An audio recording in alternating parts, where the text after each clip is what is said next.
When we talk about security, many of you talk about IT security. Some of you will talk about software development. Some of you will talk about network security. Some of you may actually talk about business continuity, disaster recovery. And some of you, the law firms, will talk about data disclosure, data protection. But I think there is a common factor when you talk about security. And that common factor is you, me, people.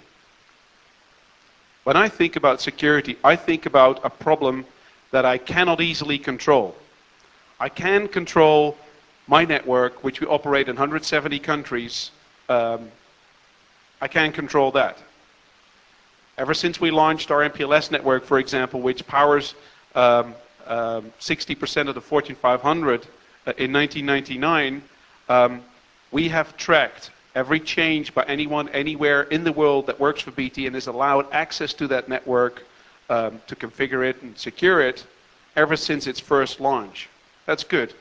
That helps me to control.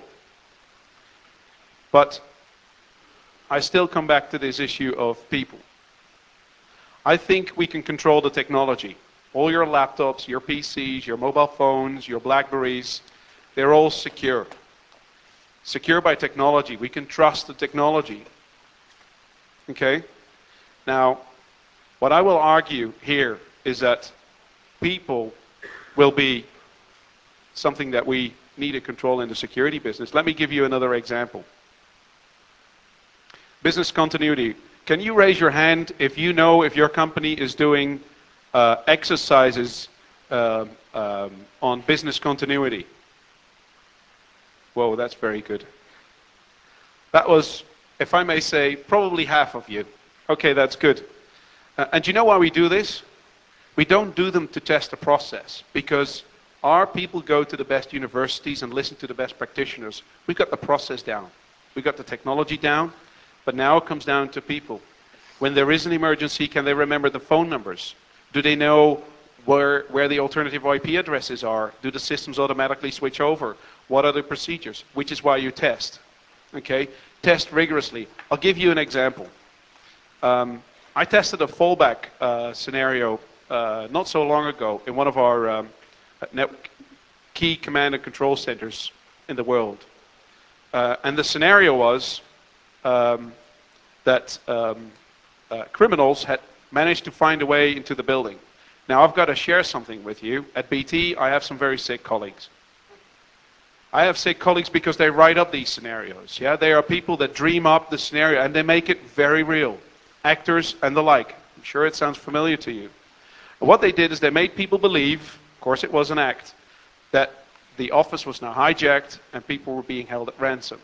That was the start of the exercise.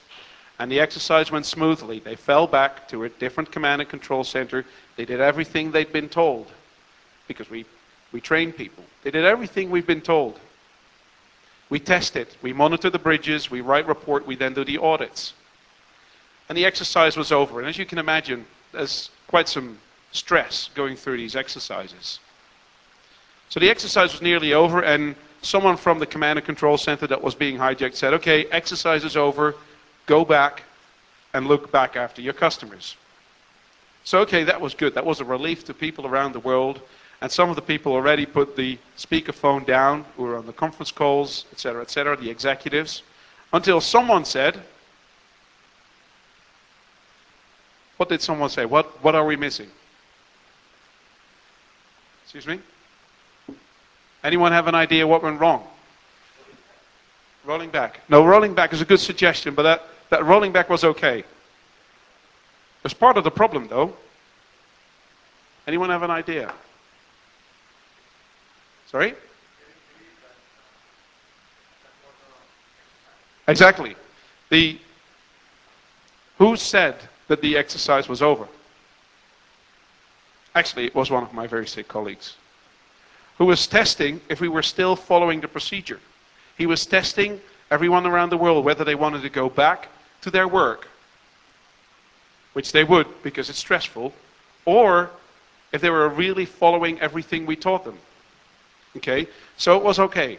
99% of the exercise was very, very good. We do this very, very regularly, so I expect people to do this flawlessly.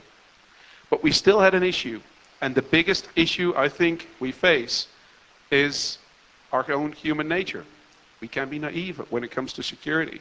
So you need very good security professionals with a strong track record to help the organizations secure themselves. It's not just technology, please, ladies and gentlemen. And with that, I hold back. How many minutes? Am I doing okay? You're doing okay. Okay, well, I'm not used to, but okay, thank you. I'll speak to you later. Yeah, hi, thanks, Hans. Very quickly, I look after a company called Group Global Services. We are a large BPO provider based out of India. We have about 10,000 people, and we process close to 600 million transactions a year. So obviously a lot of data flows through our hands, and lots of our employees, etc., are exposed to lots of data. And therefore, information security and security in general are extremely important, important topics for discussion within our organization.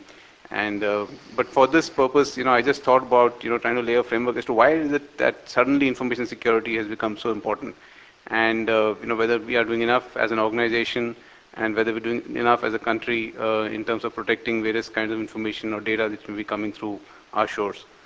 First of all, in terms of what is really happening to information, I think if you look at the last 10 years, and if you look at the proliferation that has happened in electronic usage, for example, usage of internet, usage of PDA devices, usage of Blackberries, usage of even the mobile phone, where so much information about various people, various kinds of available freely across many, many places. For example, if you were to look at, your mother's maiden name, if somebody asked me 10 years back as to how many places have I written down my mother's maiden name, I would say that nowhere other than the birth certificate, that's the only place where we ever wrote the name.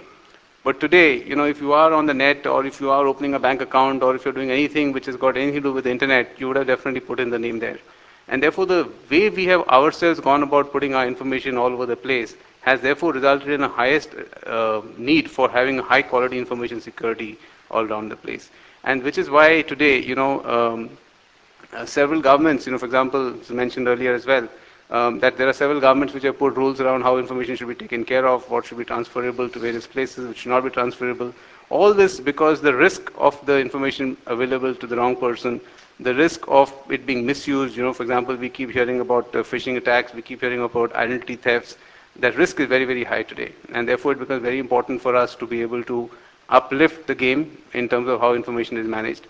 And I do agree with what was stated earlier, that information security is not about having the best technology security, because technology security, I think, is there.